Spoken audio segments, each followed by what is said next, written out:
उगाच मुलं MPSC UPSCच्या मागं लागतात, गव्हर्नमेंटची तयारीच्या मागं लागतात, मोठ्या मोठ्या कॉर्पोरेट जॉबसाठी प्रयत्न करतात, IT सेक्टरमध्ये जायला प्रयत्न करतात.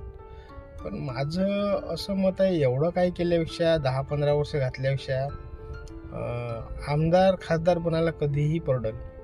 कारण की इथं एकदा आमदार खासदार झालो आणि जर आपल्याला पक्ष बदलायचा असला तर डायरेक्ट 100 कोटीच भेटते ना. 100 कोटी 50 कोटी आयुष्यभराची कमाई. कशाला IT सेक्टर किंवा कॉर्पोरेट सेक्टर गव्हर्नमेंट जॉब करायचा. त्याच्या हे बरं आहे ना. एकदाचा आमदार बनायचं 20 वर्ष लागे 30 वर्ष लागे, पण आमदारच बनायचं का खासदारच बनायचं. 100 कोटी फिक्स आहे ना.